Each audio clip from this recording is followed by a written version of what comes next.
Hello everyone, Bird Lady Speaks here. So I was sent this training collar to test out, and I'm going to test it out on myself before I test it out on my Phoebe. So,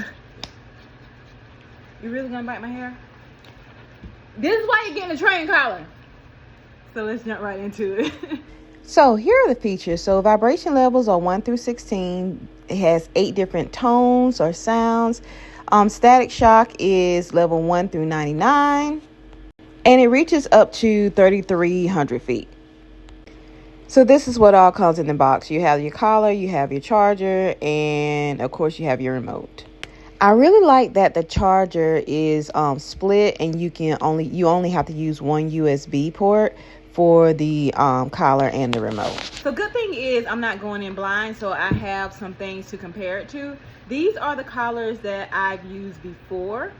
And this is the one that I'm using now, the most recent one. So the one that I've used before, this right here, and this actually is what I use with Ginger. So this is the most recent one here that I'm using. The first thought, I thought it was a little bulky, the first thought.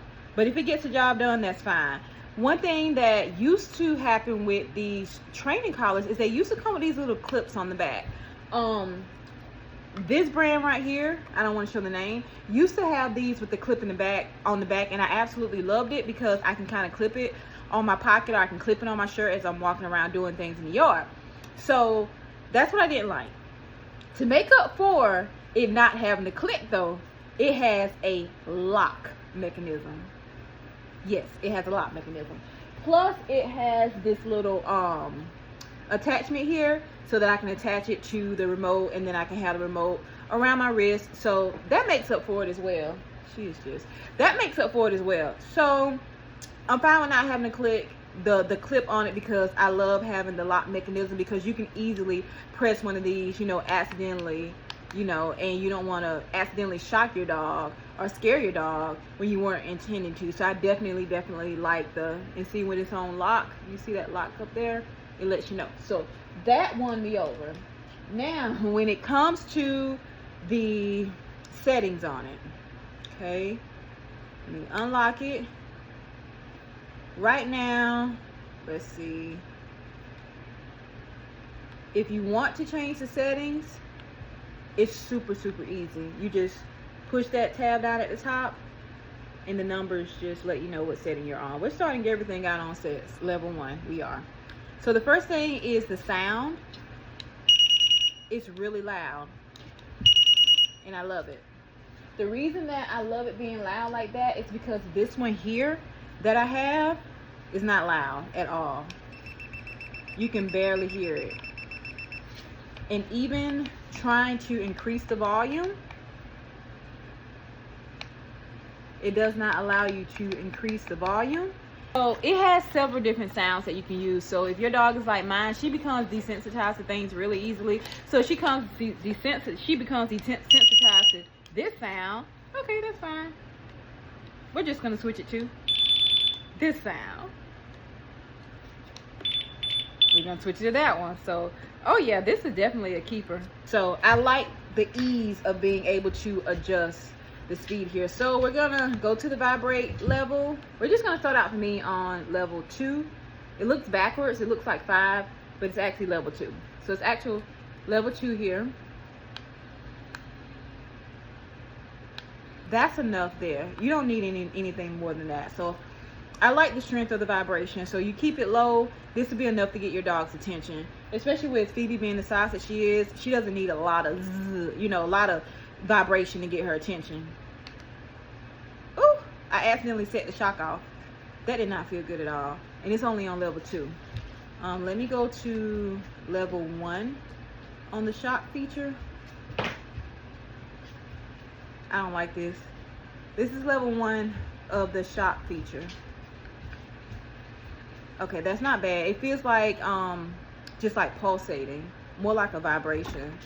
So let's go to level 4 with the vibration. Oh, the shock. Oh, no, do not use this on. Do not use that shock feature. That was just level 4. No way. No way, Jose. No way, no way, no way, no way. Let me lock it so I won't accidentally shot myself again. But yeah, level 1 or 2, if you do want to use a shock feature, it's fine. But I really don't see a need to shock your dog. The vibration is enough. Actually the sound is enough. She's on the other side of the room. She heard the sound and she stopped, and she came, you know, she stopped and she looked over here. So the sound, that's enough to grab your dog's attention. The reason that I wanted to go back to using training collars again is because Phoebe killed a duck. And she killed a duck because she is a German Shepherd. She does have a high prey drive, but I wasn't there to intervene. And so she got so excited chasing this duck. When she gets in chase mode, it's tunnel vision. So she's in tunnel vision and she hears this. That's going to stop her in her tracks. She's in tunnel vision and she feels that vibrate. That's going to stop her in her tracks. I want everyone on my property to be safe from, you know, my dogs to all of my birds. And so to help her just get that prey drive under control, vibrate or sound, I won't be using that shock feature. That's just too, level 4 had me like, you guys saw me. So no, I won't be using, and it's not a shock feature. I should say it right. It's a static feature. Like if you touch someone who, you know, they shock you, that's basically what it is. But it's not a good feeling, and I wouldn't want to put her through that. This is definitely a keeper. Just the sound feature alone is a keeper, because that's what I'm going to use more than anything anyway. But I definitely will leave a link down to the company where you can get this from. I highly recommend it, especially if you have a reactive dog and you're trying to get her under control. Like I said, I don't recommend the static feature, the shock feature. I did not like the way that felt on me, and I wouldn't put any of my animals through that. And I was only on level 2 on one, and then I was on level 4 on the other one. I don't like it. It's not painful, but it's not pleasant either. I definitely think that this is a winner. And like I said, I can deal with it not having the clip on it. And another thing I want to point out is the one that I have now that I've used in the past, one of the main features that I like is it had like a little flashlight on it. And also, if my dog is outside at night, I can press the light and her collar would light up and I would know exactly where she was. That's a feature that I would suggest that they look into adding.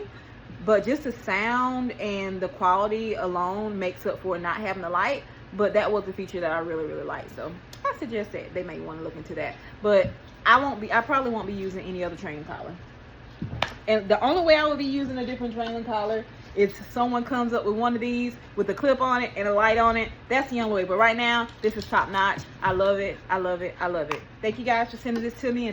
So I've used the collar for one day, and just the sound alone has her where she no longer chases the turkey. As you can see, the turkey was running from her because it's so used to Phoebe trying to chase it, and she's not paying any of these birds any attention, because every time she tried to run behind them, I would actually click the sound, and as you can see, like, she's becoming desensitized to the birds. Thank you guys for watching. As usual, toodaloo, bye bye.